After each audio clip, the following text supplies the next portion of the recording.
BC వర్గానికి చెందిన వాడు నా కోడే అని చెప్పేసి ఆయనకే సార్ అని చెప్పేసి మీరు ఆలోచించుకోవాలా. ఏదున్నా ఫ్యాన్ అనేది ఉంటే అంత సంతోషంగా ఉంటాం. ఏ రకంగా కూడా సహకారాలు అందించే ప్రభుత్వానికి ఒకటేమో జగన్మోహన్ రెడ్డి చెప్పినాడు. మన బస్సు యాత్ర వచ్చినప్పుడు అడిగినా సార్ ఇంకా ఏమన్నా స్కీములు పెంచుతారా అని చెప్పేసి ఆయన ఒకటే మాట చెప్పినాడు. స్కీములు పెంచాలంటే అబద్ధాలు చెప్పాలి. అబద్ధాలు చెప్పేది నాతో చేత కాదు. ఉండే స్కీముల్ని మళ్ళీ 5 ఏళ్ళు కంటిన్యూ చేస్తాం. అంతేగాని ఏ రకంగా కూడా మనం ఆర్థికంగా మనకి రాబడి లేదు కాబట్టి మనం చేసే పరిస్థితి లేదు.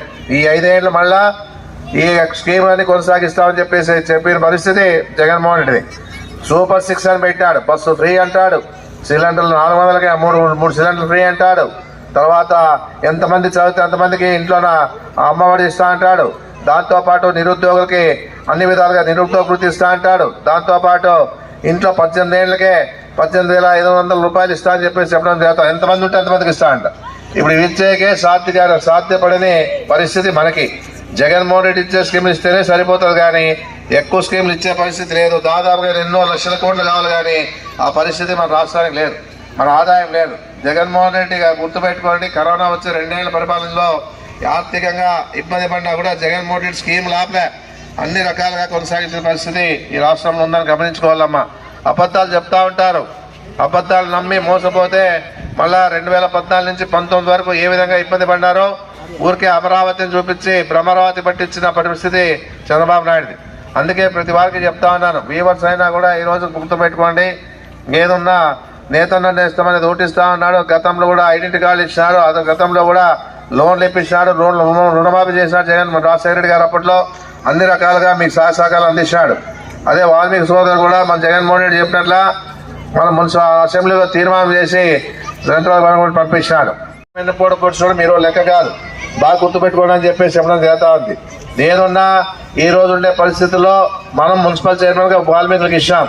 మళ్ళా మీనాక్షి నాయుడు ఎప్పుడైనా కానీ వాల్మీకులకి మున్సిపల్ చైర్మన్ ఇచ్చాడని చెప్పేసి వాల్మీకి సోదరులతో గమనించాలని చెప్పేసి చెప్పడం జరుగుతూ ఉంది.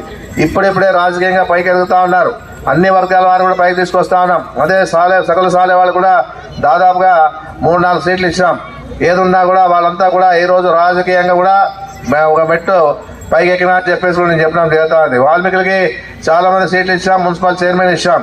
ఈ రకంగా ఈరోజు అన్ని విధాలుగా సహకారాలు అందిస్తున్న పరిస్థితి ఈ రాష్ట్రంలో ఉంది, మన ఆదరణలో ఉందని చెప్పేసి కూడా చెప్పడం జరుగుతూ ఉంది. ఏదున్నా ఇలాంటి ప్రభుత్వానికి కావాలని చెప్పేసుకుని మీరు ఇంకొక 5 ఏళ్ళు అవకాశం ఇస్తే మంచి జరుగుతుంది కానీ జగన్మోహన్ రెడ్డి ఏం చెడులు జరిగే పరిస్థితి లేదు. ఆయన అంటా ఉన్నాడు, ఏదున్నా నేను చేసింటే నాకు ఓటైందని చెప్పడం జరుగుతూ ఉంది. అంతేగాని ఇలాంటి నాయకులంతా వచ్చేసి కల్లిబుల్లి మాటలు చెప్పేసి డబ్బు ఉందని అహంకారంతో కొనగలమని చెప్పేసి ఆలోచనతో వీళ్ళంతా ఉన్నారు. అందుకే మీరు మీ ఆలోచనతోనా మీరు చేసిన కార్యక్రమాలు గుర్తుపెట్టుకొని మీ పిల్లోడు భవిష్యత్తు బాగుండాలనుకుంటే, ఎందుకంటే అమ్మఒడి చాలా ఇంపార్టెంట్. అమ్మఒడి ద్వారా మీకు అన్ని విధాలుగా ఏ విధంగా మీ పిల్లోడు భవిష్యత్తు ముందుకు తీసుకుపోతారో లేకపోతే ఇలాంటి మాయ మాటలు చెప్పే నాయకులు ఓట్లేస్తారో ఆలోచించుకోవాలని చెప్పేసి కూడా మీ అందరూ కూడా నేను చెప్తా ఉన్నానమ్మా.